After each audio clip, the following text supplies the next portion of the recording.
Good evening dear students, कैसे हैं आप सब। आई होप कि आप सब लोग पिछले लेक्चर सारे आपने चेक करे हैं। तो मैं अलका दीक्षित, आपकी होस्ट और दोस्त, अपने इस चैनल में आपका स्वागत करती हूँ। आज जो हम पढ़ना चाहते हैं वो है एरर्स। ठीक है, सी प्रोग्रामिंग लेक्चर सीरीज हम कर रहे हैं, लेकिन हमें बेसिक्स नहीं पता होते। हमें अपने बेसिक्स को स्ट्रॉन्ग करना है। ठीक है, स्ट्रॉन्ग करने के लिए हमें कुछ ना कुछ जो चीज़ें हैं बहुत असेंशियल हैं वो हमें पता होनी चाहिए।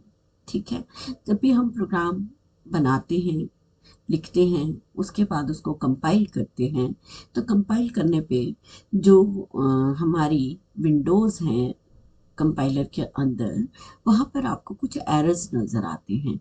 लेकिन कुछ बच्चे उसको समझ जाते हैं जिनको एरर्स की नॉलेज है, लेकिन कुछ जो स्टूडेंट्स हैं उन्हें वो चीज़ समझ नहीं आती। तो इसी के साथ मैं कंटिन्यू करूँगी errors errors in C programming. ठीक है, तो कौन गलती नहीं करता, सभी गलती करते हैं। तो कंप्यूटर में भी जब हमने प्रोग्राम लिखा तो कहीं ना कहीं हमसे भी गलती हो गई। So no one is perfect, कोई भी परफेक्ट नहीं है। Every one commit some errors in one form to of the other. ठीक है, programming errors often remain undetected. कोई भी प्रोग्रामिंग एरर है, कई बार ऐसा भी होता है कि प्रोग्राम कंपाइल हो जाता है, आउटपुट दिखाता है, लेकिन डिटेक्ट ही नहीं होता। मतलब आउटपुट जो हमें चाहिए वो हमें शो नहीं हो रही, बट वो अनडिटेक्टेड रह जाता है until an attempt for compiling or executing the program is made। ठीक है, since errors prevent the program for being compiled or executed successfully। errors जब भी compile होंगे, execute होंगे, successfully execute होना चाहिए कोई भी programme, so one should remove them before compiling and executing। ठीक है, तो मेन मेथड क्या होता है कि हमें क्या करना है, हमें एरर्स को रिमूव करना है, चाहे हम उसको कंपाइल करें या एग्जीक्यूट करें, उससे पहले ही हमने उसके एरर्स को रिमूव करना है। ठीक है, चलिए, फिर error is an illegal operation. Error मतलब भाई आना तो नहीं चाहिए था, मैं कोई काम कर रही हूँ, एकदम पॉपअप विंडो पे कोई एरर डिस्प्ले हो जाए, कोई वायरस आ जाए। ठीक है, तो है क्या, एरर ही है। तो एरर क्या होता है, एरर होता है आपका इलीगल ऑपरेशन, लीगली नहीं है, perform by the user which results in abnormal working of the program. यानी कि नॉर्मल तो वो है कि जो हम चाहते हैं वो हमारा प्रोग्राम करके दे रहा है, लेकिन एबनॉर्मल वर्किंग वो हो गई जो हमने चाहा नहीं था, लेकिन प्रोग्राम में आउटपुट वो हमें मिल रही है और हमें पता नहीं लगता कि वो एरर आ क्यों रहा है। सो सम कॉमन एरर्स आर, कौन कौन से हैं, 5 टाइप ऑफ एरर्स जो हैं वो हम सी लैंग्वेज में यूज करते हैं।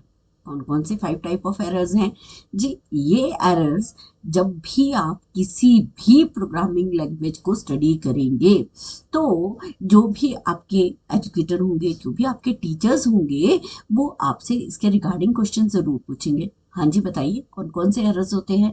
तो आपको पता होना चाहिए कि आपकी जी 5 एरर्स होते हैं। कौन कौन से होते हैं, syntax error, run time error, linker error, logical error and semantic error. जी बिल्कुल सही, हम 5 एरर्स के बारे में स्टडी करना चाह रहे हैं, एक एक करके स्टडी करेंगे। अगले लेक्चर सीरीज में आप कंटिन्यू करेंगे कि कौन से एरर्स का पार्ट है। ठीक है, तो क्या क्या करा हमने, syntax error, run time error, linker error, logical error and semantic error. ठीक है, सिंटेक्स एरर किसको बोलते हैं, अब सिंटेक्स होता है किसी भी प्रोग्राम की ग्रामर। ठीक है, सिंटेक्स क्या है, किसी भी प्रोग्राम की ग्रामर जब हम स्टडी करते हैं तो वो हो गया सिंटेक्स। यानी कि किसी भी प्रोग्राम जो है उसमें ग्रामर में एरर है, हमने लिखना कुछ था, हमने वर्ब, नाउन, प्रपोजिशन, मतलब बहुत सारी चीजें हैं, आप लोगों ने इंग्लिश ग्रामर पढ़ी है। तो लेकिन जब हम प्रोग्रामिंग की बात करते हैं तो इसका हमने कुछ ना कुछ, इसकी ग्रामर सही नहीं लिखी है, तो हम उसको बोलते हैं सिंटेक्स एरर। अब सिंटेक्स एरर को हम कंपाइलर एरर भी बोलते हैं, कंपाइल टाइम एरर भी बोलते हैं, और कंपाइलेशन एरर भी बोलते हैं। मतलब one name, one thing and so many names are also known as the compilation error as they occurred at the compilation time। ठीक है, कंपाइलेशन टाइम पे हमें ये एरर्स दिखाई देते हैं, और we can say that the syntax errors are thrown by the compilers. Compiler आपको भेजता है कि ये आपने सिंटेक्स एरर कर दिए हैं, प्लीज इन्हें ठीक कीजिए, तभी आपका प्रोग्राम एग्जीक्यूट होगा. So these errors are mainly occur due to the mistakes while typing और do not follow the syntax of the specified programming language. जब हम किसी प्रोग्राम के स्पेसिफिक पार्ट सिंटेक्स को फॉलो नहीं करते तो हमारे पास सिंटेक्स एरर आता है. कंपाइलेशन एरर भी वही चीज है. It means it detects during the compilation phase. जब कंपाइलेशन हम कर रहे हैं, प्रोग्राम को कंपाइल कर रहे हैं ना, उस फेज में वो प्रोग्राम को जब रीड करता है कंपाइलर, तो वो देखता है इस लाइन में ये एरर है, इस लाइन में ये एरर है, 1 2 3 सो मेनी एरर्स. ठीक है, तो वो जो एरर्स हैं वो ऑटोमेटिकली डिस्प्ले हो जाती हैं. ठीक है, तो व्हेन द सिंटेक्स एरर्स और the compiler issues an error to help the programmer identify and fix the incorrect code. Identify करना, फिक्स करना इनकरेक्ट कोड को वो किसके थ्रू करते हैं? हम कंपाइलेशन एरर के थ्रू करते हैं. ठीक है, okay, so when compiler reports a syntax error. ठीक है, जब कंपाइलर आपको बताता है कि ये आपके सिंटेक्स एरर हैं, it displays a line number. वो लाइन नंबर भी शो करता है with a program name in which error occur. ठीक है, किस प्रोग्राम नेम में कौन सा एरर अकर हुआ है. समटाइम्स एरर में not be on the line number indicated by the error message. ठीक है, वो लाइन नंबर पे शो नहीं करता, मतलब एरर उससे पिछली लाइन पे हो रखा है, लेकिन हमें लगता है कि वो एरर हुआ कहाँ है, वो हमें फाइंड आउट नहीं होता. तो इस तरह की भी कई बार प्रॉब्लम आती है. मान लीजिए ऊपर आपने सेमीकोलन नहीं लगाया, लेकिन वो एरर आपको दूसरी लाइन में शो कर रहा है, या मेन की कोई प्रॉब्लम है लेकिन एरर दूसरी लाइन में शो कर रहा है. ठीक है, तो वो बीइंग अ प्रोग्रामर हमें वो सब चीजें पता होनी चाहिए कि एरर हमें कहाँ शो हो रहा है. लाइक देखिए, ये है आपका सिंटेक्स एरर. अब क्या करा हमने, यहाँ कुछ प्रोग्राम का सिंटेक्स लिखा है. मेन लिखा, कर्ली ब्रेसेस, फ्लोट लिखा, बी ए बी एच और ए वेरिएबल्स बनाए फ्लोट टाइप के.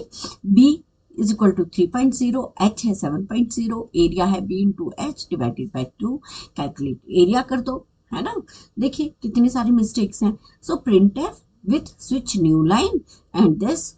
अब देखिए, अगर आपने छोटे छोटे प्रोग्राम्स बनाए हैं जो मैंने आप लोगों को शायद सिखाए भी हैं, लेकिन उससे आप इजीली फाइंड आउट कर सकते हैं कि इसमें कौन कौन से एरर्स हैं. देखिए यहाँ पर मैंने इसकी स्टेटमेंट भी दे रखी है कि क्या करा आपने, इंक्लूड नहीं यूज करा. Include statement does not begin with hash sign. क्या इंक्लूड स्टेटमेंट हमने यूज करी है? नहीं करी, एरर शो करेगा. ठीक है, फिर हमने मेन यूज किया है लेकिन मेन को फंक्शन नहीं बनाया, तो यहाँ भी एरर है. ठीक है, हमने कर्ली ब्रेसेस स्टार्ट किए, क्या हमने कर्ली ब्रेसेस एंड किए? नहीं किए. हमने फ्लोट यूज करा, बी एच ए. ठीक है, the comment statement does not and with a slash. ठीक है, और जो कमेंट स्टेटमेंट है ये जो है, ये आपकी स्टार स्टेटमेंट है. ठीक है, यहाँ से स्टार्ट हुई लेकिन एंड नहीं करा हमने, तो ये आगे वाला पोर्शन भी क्या बन जाता है? कमेंट. आप लोगों को पता है जब मैंने डॉक्यूमेंट सेक्शन का वीडियो बनाया था तो उसमें कमेंट सेक्शन आपको स्टडी करके दिया था. ठीक है, in printf statement closing double quotes character is missing. Double quote character जो है वो मिसिंग है. देखिए यहाँ पे डबल कोट्स लगा है प्रिंटफ के बाद जब ये फंक्शन हमने स्टार्ट किया, लेकिन यहाँ डबल कोट करेक्टर को क्लोज नहीं किया, ब्रेसेस को क्लोज नहीं करा, कहीं गेट ch कहीं रिटर्न 0 हमने नहीं लिखा. तो इससे क्या हुआ कि हमारे प्रोग्राम में मल्टीपल, जो सिर्फ ग्रामर की वजह से एरर्स हैं, वो क्या है? सिंटेक्स एरर्स हैं. अब जनरली सिंटेक्स एरर्स अकर इन अ प्रोग्राम कौन कौन से होते हैं? जब ब्रेसेस जो हैं do not occur in matching pairs. देखिए हमने पीछे यहाँ ब्रैकेट लगाई लेकिन ब्रैकेट क्लोज नहीं करी, यहाँ ब्रैकेट लगाई, अगर क्लोज नहीं करते एरर आता, यहाँ ब्रैकेट लगाई, यहाँ क्लोज नहीं करते एरर आता. तो ब्रेसेस जो हैं वो हमेशा पेयर में लगती हैं. ठीक है, so one should immediately type the close right braces, one should also indent the entire body with the braces. Identified name mismatch. Identified names क्या हुए कि जो हमने वेरिएबल्स बनाए, देखिए यहाँ पर हम ए लिख रहे हैं लेकिन हम यहाँ एरिया यूज कर रहे हैं, मतलब लिखा हमने एरिया के लिए लिया था लेकिन अब ऊपर तो हमने वेरिएबल ए डिसाइड किया, बट हम जब उसको मेंशन कर रहे हैं प्रोग्राम में तो एरिया, तो अनडिफाइंड वेरिएबल इस तरह का एरर आ जाएगा। ठीक है, तो आइडेंटिफायर्स क्या हुए, मिसमैच हो गए। Omitting a semi colon at the end of the statement, हमने जब स्टेटमेंट खत्म हुई तो उसमें सेमी कॉलन से उसको एंड नहीं किया, it shows an error, syntax error. Okay, next is splitting a statement in the middle of an identifier or string is a syntax error. ठीक है, स्प्लिट करना आपने मिडल से आइडेंटिफायर को और स्ट्रिंग को, वो भी क्या हो गया, सिंटेक्स एरर हो गया। Forgetting the include of hash sign, include तो करा हमने, हैश साइन ही नहीं लगाया, तो यहाँ भी क्या हो गया, एरर हो गया। सो डियर स्टूडेंट्स, ये कुछ होते हैं आपके सिंटेक्स एरर्स। ठीक है, अगले नेक्स्ट लेक्चर में हम नेक्स्ट एरर को स्टडी करेंगे। तो थैंक यू सो मच।